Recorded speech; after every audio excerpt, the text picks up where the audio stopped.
Good morning, all of you. Myself, Dr. Amol Diada, Assistant Professor and Head of the Department, late Pushpati Patel Art and Science College, Risod. Now, today we are discuss the next lecture series topic is nothing but your ear microbiology.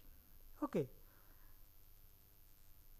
we are firstly discuss the microbial interactions, and second B part of first unit semester 5th BSc final year HGBA University syllabus. B part is nothing but the ear microbiology. Firstly, what is meant by ear? Firstly, see the what is meant by ear. How many number of different composition mainly present in the ear. Why need the study of ear microbiology? Now, today, period is nothing but the COVID-19, and today one of the most important role for transmission of microorganism from one place to another by ear. Okay.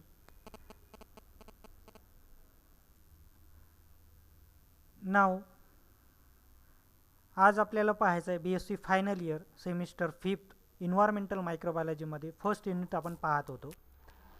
त्यामध्ये आपण year microbiology आज हे बघणार आहे. Year microbiology म्हणजे काय, year म्हणजे काय, त्यामध्ये कोणकोणते कंटेंट्स आहेत, कोणकोणते घटक आहेत,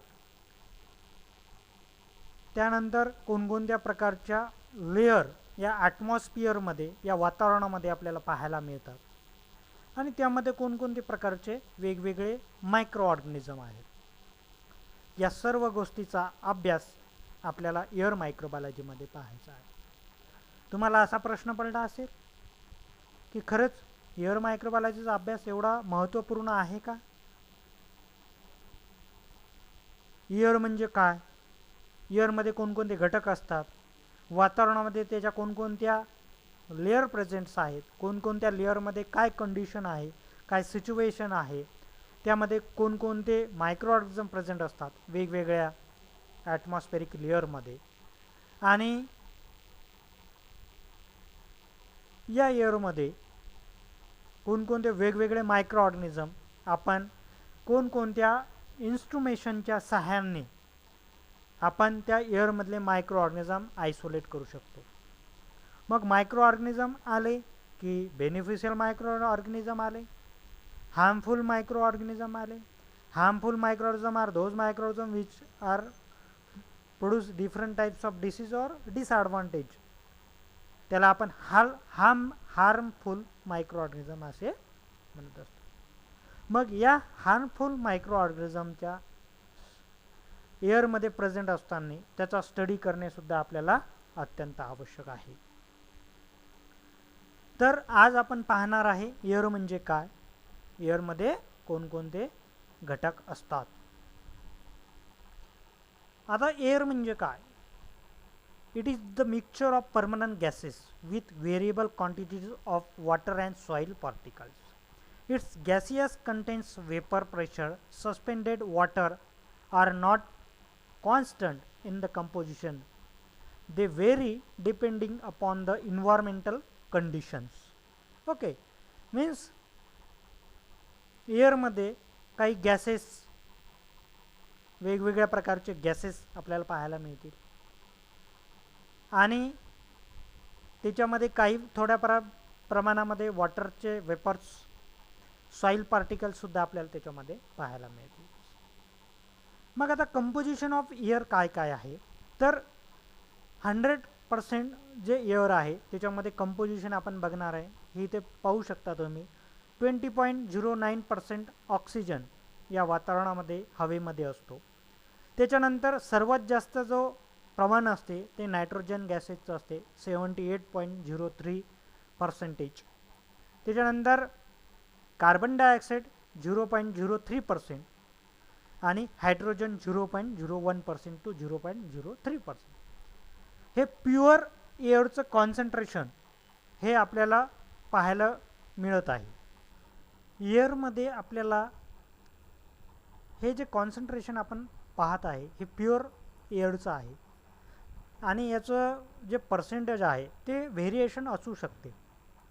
it's totally depend on the types of air, place of present in that particular air, म्हणजे ते प्लेस कोणतं आहे, तिची एअरची क्वालिटी काय आहे आणि त्याच्या आजूबाजूचं वातावरण काय आहे याच्यावर त्याचं कॉन्सन्ट्रेशन डिपेंड राहणार आहे. परंतु हे जे आपण कॉन्सन्ट्रेशन पाहत आहोत स्क्रीनवर हे प्युअर एअरचं आहे. ऑक्सिजनमध्ये 0.09% ऑक्सिजन असायला पाहिजे, नायट्रोजनचं पर्सेंटेज 78.03 समथिंग असायला पाहिजे, कार्बन डायऑक्साईड 0.03% असायला पाहिजे, त्याच्यापेक्षा जास्त असेल तर अल्टिमेटली ती एअर खराब आहे, आणि हायड्रोजनचं पर्सेंटेज 0.01 टू 0.03% असायला पाहिजे. जर या एअरच्या कॉन्सन्ट्रेशनमध्ये जर कमी जास्त प्रमाणात आपल्याला वेगवेगळे घटक आढळले तर यावरून आपण असं म्हणू शकतो की ते एअरचं कॉन्सन्ट्रेशनमध्ये काहीतरी प्रमाणामध्ये कमी जास्त प्रमाणामध्ये आपल्याला ती एअर मिळत आहे, म्हणजेच ती प्युअर एअर नाही आहे असं आपण यावेळेस म्हणू शकतो. आता हे कॉन्सन्ट्रेशन झालं एअरचं. मग एअरमध्ये आता आपल्याला अभ्यास कशासाठी करायचा आहे एअर मायक्रोबायोलॉजीचा, तर याचे खूप सारे इम्पॉर्टन्स आहे. ते आपण एअरची क्वालिटी चेक करणार आहे, ती एअर कोणत्या ठिकाणी आहे, त्या प्लेसमधली एअर चांगली आहे का नाही ते आपल्याला बघायला मिळणार आहे. त्या एअरच्या आजूबाजूला जे काही इन्व्हायरमेंटल कंडिशन्स आहेत त्या फुलफिल आहेत का नाही हे सुद्धा पाहण्यासाठी आपण एअर क्वालिटीवर आपण पाहू शकतो. त्या पर्टिक्युलर प्लेसमध्ये कोणतं मायक्रो ऑर्गॅनिझमचं प्रमाण जास्त आहे, म्हणजेच कोणत्या डिसीजचं प्रमाण जास्त आहे, म्हणजेच पब्लिक हेल्थ स्टेटस चेक करण्यासाठी सुद्धा याचं खूप सारं महत्त्व आपल्याला पाहायला मिळते. म्हणून आपण एअर मायक्रोबायोलॉजीचा अभ्यास आपण करणार आहोत.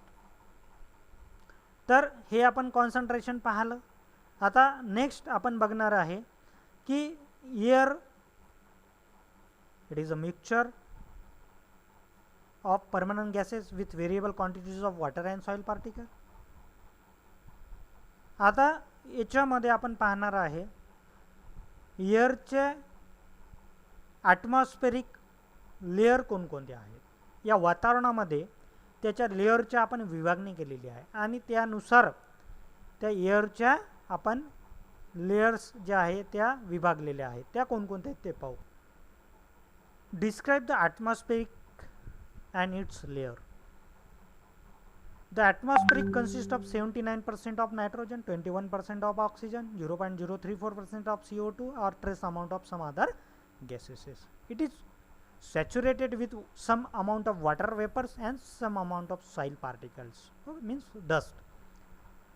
The atmospheric is divided into the three major regions which are as follows. Atmospheric layer divided into the three major categories. First one is the troposphere, second one is the stratosphere and third one is the ionosphere. आता troposphere म्हणजे काय आपण पहिल्यांदा बघणार आहे. It is the region nearest to the earth surface. It lies approximately up to the 1 to 16 kilometer from the surface of the earth and ends into the stratosphere. The region of the troposphere in the versatility of the stratosphere is called as tropopause. Troposphere हे सर्वात आपल्या अर्थ सरफेसवरचा जो भाग आहे त्याला आपण म्हणणार आहे ट्रोपोस्फियर. ट्रोपोस्फियरमध्ये अर्थपासून वरच्या भागामध्ये आकाशाकडे 1 ते 16 किलोमीटर अंतर जर असेल तर या अंतरातल्या ॲटमॉस्फेरिक लेअरला आपण म्हणणार आहे simply as a troposphere. No doubt earth पासून ही जी लेयर आहे ती स्टार्ट होत आहे. त्यामुळेच या लेयरमध्ये सॉईल डस्ट पार्टिकलचं प्रमाण जास्त असणार आहे, धुळीचं प्रमाण जास्त असणार आहे. एअरच्या कॉन्सन्ट्रेशनमध्ये सॉईल आले की तिथं नंबर ऑफ वेगवेगळ्या प्रकारचे pathogenic micro organism, harmful micro organism आले. त्याचं कॉन्सन्ट्रेशनसुद्धा आपण पाहायला त्याच्यामध्ये व्हेरिएशन येणारच आहे. मग troposphere is the layer in which such type of layer in which starting from the earth from 1 kilometer to 16 kilometer away in the atmosphere. Okay, या भागाला आपण म्हणणार आहे अर्थ पासून आकाशाकडे 16 किलोमीटर पर्यंत जो भाग राहतो त्याला आपण सिंपली म्हणणार आहे ट्रोपोस्फियर लेयर. मग ट्रोपोस्फियर लेयरच्या नंतर दुसरी जी स्फियर ॲटमॉस्फेरिक लेयर आहे त्याला आपण म्हणणार आहे स्टॅटोस्फियर. म्हणजे ट्रोपोस्फियरने स्टार्ट होणार आहे. अर्थ सरफेस ट्रोपोस्फियरला आहे 1 ते 16 किलोमीटर. त्याच्यानंतर चालू होणार आहे स्टॅटोस्फियर. आणि ट्रोपोस्फियर आणि स्टॅटोस्फियरला जो भाग वेगळा करतो त्याला आपण म्हणणार आहे ट्रोपोपॉज. त्याला काय म्हणणार आहे आपण? ट्रोपोपॉज. ओके, मग दुसरी जी लेयर आहे त्या लेयरला आपण म्हणणार आहे ॲटमॉस्फेरिक लेयरमध्ये स्टॅटोस्फियर. दुसरी जी ॲटमॉस्फेरिक लेयर आहे त्यांना म्हणणार आहे आपण स्ट्रॅटोस्फियर. पहिली ट्रोपोस्फियर 1 ते 16 किलोमीटर जमिनीपासून तर आकाशाकडे 1 ते 16 किलोमीटर जो अंतर राहतो त्याला आपण म्हणणार आहे ट्रोपोस्फियर लेयर. त्याच्यानंतरची लेयर आहे स्टॅटोस्फियर लेयर. स्टॅटोस्फियर लेयर 16 किलोमीटर ते 48 किलोमीटर आकाशामधलं अंतर, आकाशाच्या पोकळीमधलं जे अंतर स्पेस आहे त्याला म्हणणार आहे आपण स्टॅटोस्फियर लेयर. मग याची सुरुवात स्टॅटोस्फियर लेयरपासून होते आणि याचा शेवट आयनोस्फियर लेयरमध्ये जाऊन राहणार आहे. आणि स्टॅटोस्फियर आणि आयनोस्फियर लेयरला जो भाग वेगळा करतो त्याला आपण म्हणणार आहे स्ट्रॅटोपॉज. त्याला काय म्हणणार आहे आपण? स्ट्रॅटोपॉज. मग नो डाऊट स्टॅटोस्फियर या लेयरला अजूनसुद्धा आपण एक लेयर म्हणत असतो. त्याचं नाव आहे ओझोन कॉन्सन्ट्रेशन और ओझोन लेयर. त्यालाच आपण काय म्हणणार आहे? Ozone layer. आता ग्लोबल वॉर्मिंग वाढत आहे, पृथ्वीचं तापमान दिवसेंदिवस वाढत आहे आणि ग्लोबल वॉर्मिंगमुळे पृथ्वीचं तापमान वाढल्यामुळे प्रदूषणामुळे ग्लोबल वॉर्मिंगमुळे ओझोन लेयर जी आहे ती ओझोन लेयर दिवसेंदिवस त्याला होल क्रिएट होत आहे. त्यामुळे जो सूर्यप्रकाशाचे UV रेडिएशन आहे ते डायरेक्टली ट्रान्सफर होत आहे स्टॅटोस्फियर लेयरमध्ये. स्टॅटोस्फियर लेयरमध्ये आपण सर्वजण राहतो. 1 ते 16 किलोमीटरचं अंतर पृथ्वीपासून आकाशाकडलं त्याला आपण स्टॅटोस्फियर लेयर म्हटलेलं आहे. त्या लेयरमध्ये नो डाऊट सॉईल पार्टिकल आहे, वॉटर वेपर आहे, वेगवेगळ्या प्रकारचे मायक्रो ऑर्गॅनिझम आहे, वेगवेगळ्या प्रकारचे ॲनिमल आहे, ह्युमन बिईंग आहे. ह्या सर्व गोष्टी तिथे जास्त पाहायला मिळतात, तिथेच असतात. म्हणून त्याच्यामध्ये ती एअर क्वालिटी चांगली असणं आवश्यक आहे. परंतु दुसरी जी लेअर आहे 16 किलोमीटर ते 48 किलोमीटर आकाशामधली त्याला आपण स्टॅटोस्फियर लेअर म्हणणार आहे. आणि 48 किलोमीटरच्या वरची जी लेअर आहे त्याला सिम्पली आपण म्हणणार आहे आकाशामधली आयनोस्फियर लेअर. पृथ्वीपासून 48 किलोमीटर अंतरावरचा नंतरचा जो भाग येतो त्याला आपण म्हणणार आहे आयनोस्फियर ॲटमॉस्फेरिक लेअर. पृथ्वीपासून 16 किलोमीटर ते 48 किलोमीटरचा जो भाग आहे आकाशामधला त्याला आपण म्हणणार आहे स्टॅटोस्फियर लेअर. स्टॅटोस्फियर लेअरमध्ये काही प्रमाणामध्ये मायक्रो ऑर्गॅनिझम आढळतील आणि आयनोस्फियरमध्ये अतिशय कमी प्रमाणामध्ये याचं आपल्याला मायक्रो ऑर्गॅनिझमचं प्रमाण पाहायला मिळते. कारण इथे ऑक्सिजनचं प्रमाण अत्यल्प राहणार आहे आणि स्टॅटोस्फियरमध्ये आपण जे प्रमाण आहे ते सम अमाऊंटमध्ये ऑक्सिजनचं राहणार आहे. यालाच आपण स्टॅटोस्फियर लेअरलाच आपण ओझोन लेअर म्हणतो. ग्लोबल वॉर्मिंग प्रदूषणामुळे होत आहे. ग्लोबल वॉर्मिंग झाल्यामुळे ओझोन लेअर खराब होत आहे, ओझोन लेअरला होल क्रिएट होत आहे, छद्र पडत आहेत आणि त्याच्यामुळे जे सूर्याची तीव्र किरणं UV रेडिएशन आहे ते स्टॅटोस्फिअरमध्ये जिथे सर्व प्रकारचे ॲनिमल्स, मायक्रो ऑर्गॅनिझम्स, ह्युमन बिंग्स राहतात त्यावर ते प्रकाशित होतात. म्हणजेच काय, ही स्टॅटोस्फिअर लेअरसुद्धा सेव्ह ठेवणं आपल्याला अत्यंत आवश्यक आहे. आणि याच्यामधला जो मायक्रो ऑर्गॅनिझम्स आहे, याच्यामधलं जे वातावरण आहे ते अत्यंत चांगलं राहणं आवश्यक आहे. आणि त्यासाठीच ही स्टॅटोस्फिअर लेअरचा अभ्यास करणंसुद्धा महत्त्वाचं आहे. पहिली आपण पाहिलं ट्रोपोस्फिअर, दुसरी आहे स्टॅटोस्फिअर, तिसरी आहे आयनोस्फिअर. स्टॅटोस्फिअर जी आहे ती 1 ते 16 किलोमीटर अंतर, ट्रोपोस्फिअर जी आहे ते 1 ते 16 किलोमीटर अंतर, दुसरी स्टॅटोस्फिअर जे आहे ते 16 ते 48 किलोमीटर अंतर पृथ्वीपासून, आणि 48 किलोमीटरचा नंतरचा जो स्पेस आहे त्याला आपण सिम्पली आपण काय म्हणा आयनोस्फिअर. मग स्ट्रॅटोस्फिअर आणि ट्रोपोस्फिअर या भागामधला जो भाग वेगळा करतो त्याला आपण म्हणणार आहे ट्रोपोपॉज.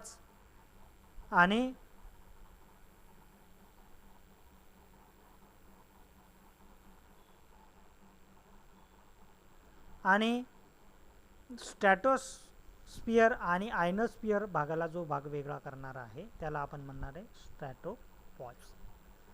आयनोस्फिअर लेअरमध्ये ऑक्सिजनचं प्रमाण अत्यल्प राहणार आहे, त्यामुळे मायक्रो ऑर्गॅनिझमचं प्रमाण कमी राहणार आहे. सॉईल पार्टिकल, वॉटर वेपर्स तिथे राहणार नाही. UV रेडिएशन असते त्या वातावरणामध्ये, टेम्परेचर हाय असणार आहे, मायक्रो ऑर्गॅनिझम्स तिथे राहणारच नाही, लिव्हिंग फॉर्मसुद्धा राहणार नाही. आणि असा जो भाग आहे त्याला आपण म्हणणार आहे simply as a ionosphere atmospheric layer. 3 लेअरचं आपण बघत आहे. एअर 3 विभागात, ॲटमॉस्फेरिक लेअर 3 विभागात आपण डिवाईड केले. स्टॅटोस्फिअर, ट्रोपोस्फिअर आणि आयनोस्फिअर. ट्रोपोस्फिअर 1 ते 16 किलोमीटर अंतर पृथ्वीपासून, 16 किलोमीटर नंतरचे अंतर 16 ते 48 किलोमीटर जे अंतर आहे पृथ्वीपासून त्याला आपण म्हणणार आहे स्टॅटोस्फिअर. आणि 48 किलोमीटरच्या नंतरचं पृथ्वीपासूनचं आकाशामधलं जे स्पेस आहे त्याला म्हणणार आहे सिम्पली ॲज अ आयनोस्फिअर. आयनोस्फिअरमध्ये UV रेडिएशन राहणार आहे, हाय टेम्परेचर राहणार आहे, मायक्रो ऑर्गॅनिझमचं प्रमाण कमी राहणार आहे, न्यूट्रिशन तिथे मायक्रो ऑर्गॅनिझमला मिळणार नाही, त्याच्यामुळे सिम्पली लिव्हिंग फॉर्म तिथे राहणार नाही. स्टॅटोस्फिअरमध्ये थोड्याफार प्रमाणात लिव्हिंग फॉर्म्स सर्वाईव्ह राहतील, ऑक्सिजनचं प्रमाण कमीच राहणार आहे as compared to the troposphere layer. Troposphere लेअरमध्ये न्यूट्रिशन जास्त आहे, वॉटर्स आहे, सॉईल्स आहे, मायक्रो ऑर्गॅनिझमचं प्रमाण आहे. आपण सर्व ठिकाणी राहतो ती ट्रोपोस्फिअर लेअर आहे. त्याच्यामध्ये लिव्हिंग फॉर्म जास्त आहे, कारण ऑक्सिजन, न्यूट्रिशन, सॉईल, वॉटर्स हे सर्व ठिकाणी या ठिकाणी तुम्हाला पाहायला मिळतात. म्हणून ट्रोपोस्फिअरमध्ये जास्तीत जास्त लिव्हिंग फॉर्म राहतात. ट्रोपोस्फिअर आणि स्टॅटोस्फिअर लेअरला ट्रोपोपॉज हा भाग वेगळा करतो. स्टॅटोपॉज आणि स्टॅटोस्फिअर आणि आयनोस्फिअर या लेअरला ॲटमॉस्फेरिक लेअरला आपण स्टॅटोपॉज हा भाग आपल्याला वेगळा करत असतो. तर हे सर्वच्या सर्व तिन्ही लेअर आज आपण पाहिलं. एअर म्हणजे काय, एअरचं कंपोजिशन काय आहे, त्याच्यामध्ये कोणकोणते घटक असतात, व्हेरिएशन काय, त्याचा इम्पॉर्टन्स काय आहे, आणि ॲटमॉस्फेरिक लेअरचे प्रकार किती आहेत. आता तुम्हाला असा प्रश्न पडला असेल की कोणकोणते फॅक्टर्स आहेत की त्या फॅक्टर्समुळे या पर्टिक्युलर ॲटमॉस्फेरिक लेअरमध्ये मायक्रो ऑर्गॅनिझमचं प्रमाण कमी जास्त प्रमाणामध्ये होत असते. तर introduction of microorganism in the air, then survival of microorganism in the air, factors responsible for which types of microorganism present in the air. No doubt COVID-19 तुम्हाला असा प्रश्न पडला असेल. मायक्रोबायोलॉजीमध्ये हा खूप पूर्वीचा अभ्यासक्रम एअर मायक्रोबायोलॉजीचा आपल्या अभ्यासामध्ये, आपल्या सिलेबसमध्ये दिलेला आहे. त्याचं खूप सारं महत्त्व या वातावरणाच्या अभ्यासामध्ये, एअरच्या अभ्यासामध्ये एअर मायक्रोबायोलॉजीचा. मग एअर म्हणजे काय, त्याच्यामध्ये कोणकोणते घटक असतात, म्हणजे कंपोजिशन ऑफ एअर काय आहे, त्याच्या ॲटमॉस्फेरिक लेअर त्याच्या कोणकोणत्या भागामध्ये आपण डिवाईड केलेल्या आहेत, आणि त्याचं इम्पॉर्टन्स काय आहे मी आत्ताच सांगितलं की मायक्रो ऑर्गॅनिझम एअरमध्ये प्रेझेंट राहतात, ते इझिली ट्रान्सफर होतात. मग हार्मफुल मायक्रो ऑर्गॅनिझम असेल तर डिसीजसुद्धा ट्रान्सफर होणार, आणि डिसीज ट्रान्सफर होत असेल तर हेल्थ पब्लिकेशन डिस्ट्रीब्युशनसाठी, हेल्थ स्टेटस मेंटेन ठेवण्यासाठी एअर मायक्रोबायोलॉजीचा, त्या हवेचा अभ्यास करणंसुद्धा तेवढंच महत्त्वाचं आहे. मग introduction of microorganism in the air, survival of microorganism in the air, types of microorganism in the air, and which instrumentation means which types of instrumentation analysis of air, हे सुद्धा तेवढंच महत्त्वाचं आहे. तर पुढच्या लेक्चरमध्ये आपण पाहणार आहे की survival of microorganism in the air. Okay, आता survival of microorganism in the air मध्ये तुम्हाला फॅक्टर्स कोणकोणते रिस्पॉन्सिबल आहे त्या पर्टिक्युलर ॲटमॉस्फेरिक लेअरमध्ये मायक्रोऑर्गॅनिझम प्रेझेंट राहण्याचे. मग पहिला जो फॅक्टर्स आहे ते आहे ह्युमिडिटी. ह्युमिडिटी म्हणजे water vapour. No doubt some amount of microorganism present in the water and some amount of microorganism required for the growth of some amount of water. Sunlight, next factor is the sunlight. Some microorganisms are photosynthetic, phototropic microorganisms which also require for the sunlight for their growth. For example, BGA, algae, or some phototropic microorganism or photosynthetic microorganism. Means responsible for the major role for the sunlight for their survival in the growth. Next factors is the temperature. This is the one of the most important factors responsible for the growth of microorganism or present microorganism in the air. Means no doubt stratosphere, troposphere and ionosphere. There are three different types of layer present in the air. Troposphere, higher amount of microorganism present in their layer because higher amount of nutrition, higher amount of these particular factors favorable for the growth of microorganism. This reason higher amount of microorganism present in the first layer, troposphere. Then second layer is nothing but the stratosphere layer. Stratosphere layer 16 to 18 kilo. Ozone layer, ozone concentration present in that particular layer. No doubt some amount of oxygen is trace, some amount of this factor also minimum amount present in that particular layer. This is the reason behind microorganism present in that particular layer also very few amount. And third atmospheric layer is nothing but the ionosphere layer.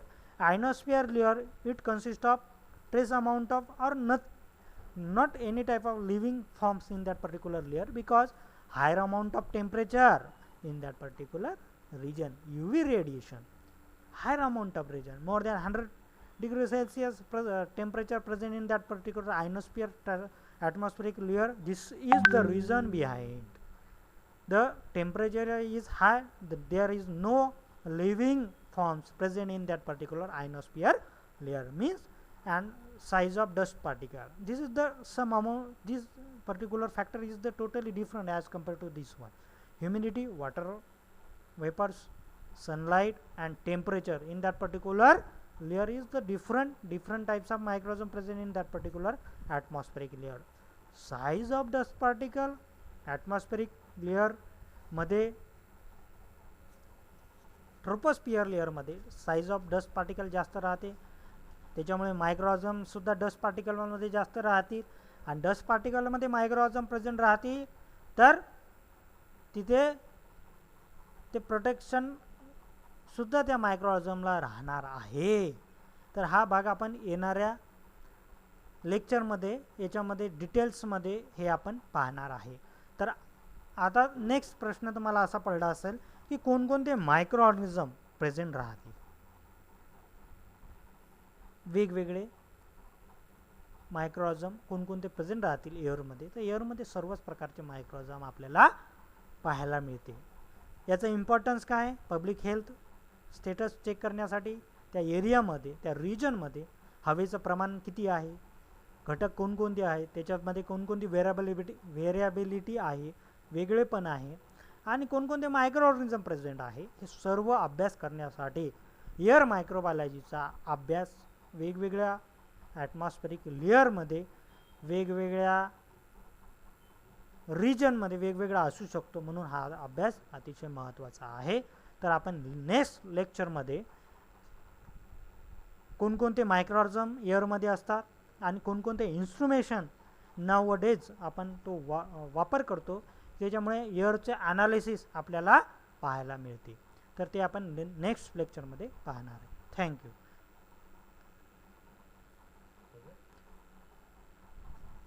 या video लेक्चरच्या माध्यमातून मी स्वर्गीय पुष्पादेवी पाटील कला व विज्ञान महाविद्यालय रिसोडच्या BSc final इयरच्या सर्व विद्यार्थ्यांना विनंती करेन की आम्ही हे सर्व व्हिडिओ लेक्चर सिरीज आपल्या ग्रामीण भागातल्या विद्यार्थ्यांसाठी होतकरू विद्यार्थ्यांसाठी आम्ही हा संपूर्ण सिलेबस आमच्या पद्धतीने आम्ही ऑनलाईन व्हिडिओ लेक्चर सिरीजच्या माध्यमातून तुमच्यापर्यंत घेऊन येत आहोत. निश्चितच महाराष्ट्र शासनाने विद्यापीठाने काही दिवसापूर्वी आम्हाला तशा प्रकारचे निर्देशसुद्धा दिले होते, परंतु आमच्या ग्रामीण भागातला विद्यार्थी कोणत्याही प्रमाणामध्ये मागे राहिला नाही पाहिजे. हा आमचा प्रमुख उद्देश असून जेवढ्या विद्यार्थ्यांना शक्य असेल तेवढ्या विद्यार्थ्यांनी हे ऑनलाईन व्हिडिओ लेक्चर करावे, जेणेकरून त्यांचा सिलेबससुद्धा पाठीमागे राहणार नाही, त्यांच्या कन्सेप्ट क्लिअर होतील आणि निश्चितच त्यांच्या अभ्यासामध्ये त्यांना अभ्यास करण्यासाठी त्यांना मदतगार होईल. तरी मी या माध्यमातून सर्व विद्यार्थ्यांना विनंती करेल की शक्यतोवर होईपर्यंत तुम्ही व्हिडिओ लेक्चरच्या माध्यमातून सिलेबसचा अभ्यासक्रमाचा जरूर अभ्यास करावा. धन्यवाद.